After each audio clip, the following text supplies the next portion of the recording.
Some people are talkers and others are doers. Orna and Itzik Levi are one of those doers. After creating one of the most successful jewelry houses in Israel, they decided to give back and create a school where members of the Ethiopian community can learn the craft of jewelry making and also get a job to make a living out of it. This is the inspiring story of two people who truly understand what giving is all about. Itzik Levi decided to take matters into his own hands when he saw the state neglected some of the poorest communities in Israel. The school that Orna and I established in 2010 was the second stage of giving back. What we had done was reaching out to the most vulnerable community in Israel. What we want to do is we want to create a leadership in the Ethiopian community and to turn social cases into taxpayers. In order to do so, we teach them the skills to become goldsmiths, diamond setters, model makers. We teach them about the country, we teach them Hebrew, we teach them to become, most of all, proud citizens in a country that sometimes forget to do so.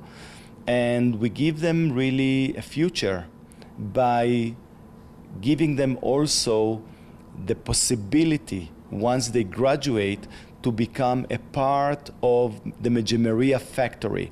They own the company, they run it, they manufacture their own jewelry, and with these sales, they can really fund their own salaries and hopefully fund also the school activities. So they help us in order for us to be able to help them. It's a partnership.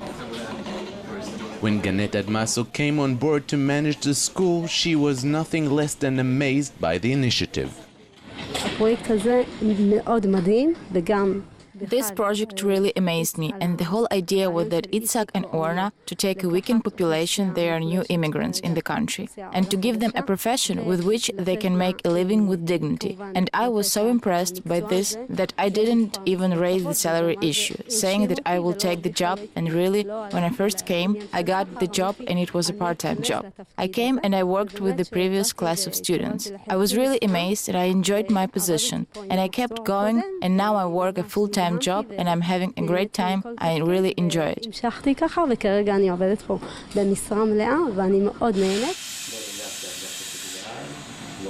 For Jamaria graduate Shimi Dasala, who has been in Israel for 9 years and struggling to make ends meet, learning a craft he can make a living of was not only a financial breakthrough, but more than that, it was gaining back his self-confidence he has lost when he immigrated to Israel.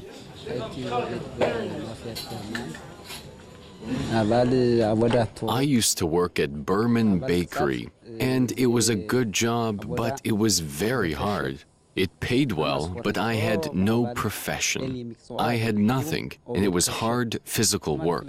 I was told, go to Yavel, learn a profession, do work not by muscle force, but work with the brain. It was difficult in school, but eventually I made it and got a diploma. I'm excited because previously I had no Hebrew skills, no nothing, and no profession. But now I got a profession and I have a job.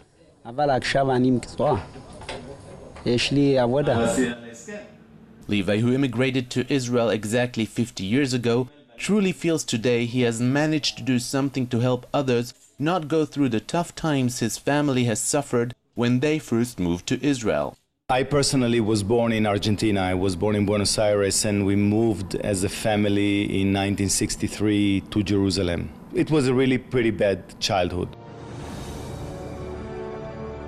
When Orna and I had established Ivel and built it up, our goal was always to hire only Jewish immigrants.